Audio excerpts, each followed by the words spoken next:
শুরু হয়ে গেছে ফুটবল ফেডারেশনের নির্বাহী কমিটির সভা। এটাই হতে পারে কাজী সালাউদ্দিনের অধীনে শেষ বৈঠক। আলোচনার মূল এজেন্ডা তিনটি: চলতি মাসে নির্বাচনের জন্য কমিশন গঠন, ভোটার তালিকা চূড়ান্তকরণ এবং সাফগামী নারী দলের বাজেট অনুমোদন। ইতোমধ্যেই বাফুফে ভবনে এসেছেন সভাপতি কাজী সালাউদ্দিন এবং মাহফুজা আক্তার কিরণ। তবে কাজী নাবিল আহমেদ, মহিউদ্দিন মহি, আতাউর রহমান ভূঁইয়া মানিকদের মতো সহ সভাপতিদের দেখা যায়নি। এদিকে গতকাল ফেনী, গোপালগঞ্জ, লালমনিরহাট ও শেরপুর ফুটবল অ্যাসোসিয়েশনের ভোটাধিকার বাতিল করেছে আপিল কমিটি। নির্বাহী কমিটির কাছে ১৩৩ ডেলিগেশনের নাম দিয়েছে এই কমিটি।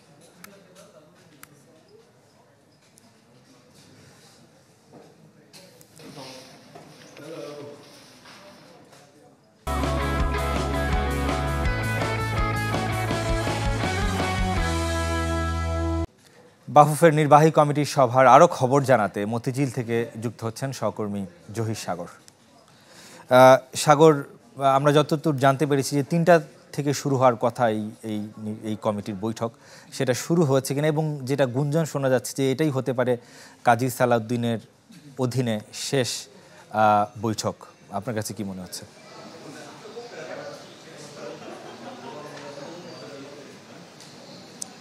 রেদওয়ান শোয়েব, এখন বাজে ৩টা ১০, অর্থাৎ ৩টা শিডিউল টাইম ৩টা থেকেই আসলে নির্বাহী কমিটি সভা শুরু হওয়ার কথা।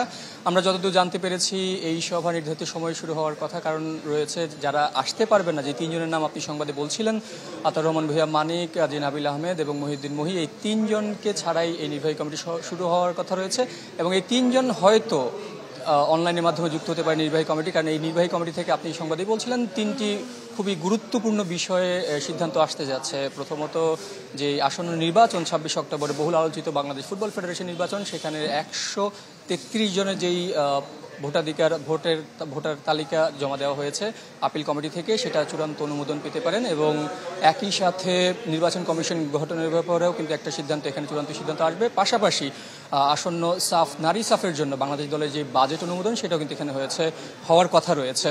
রেদওয়ান শোয়েব, কাজী সালাউদ্দিনের নেতৃত্বাধীন কমিটির এটাই শেষ নির্বাহী সভা হতে পারে যদি খুব বেশি জরুরি প্রয়োজন না পড়ে, কারণ ৩ অক্টোবর পর্যন্ত নির্বাহী কমিটির দায়িত্ব থাকার কথা। এরপরে যদি কখনো প্রয়োজন হয়, কারণ নির্বাচন কমিশন গঠনের পরে তারা যখন তফসিল ঘোষণা করবেন, তারপরে কিন্তু এই কমিটির আর কোনো কর্মপরিকল্পনা অথবা সিদ্ধান্ত নেওয়ার কোনো এখতিয়ার তাদের থাকবে না। সেই অর্থে কাজী সালাউদ্দিনের এই শেষ মেয়াদে এটাই তার শেষ নির্বাহী কমিটির সভা বলতেই পারি আমরা। রেদওয়ান শোয়েব। সাগর, আপনাকে অসংখ্য ধন্যবাদ।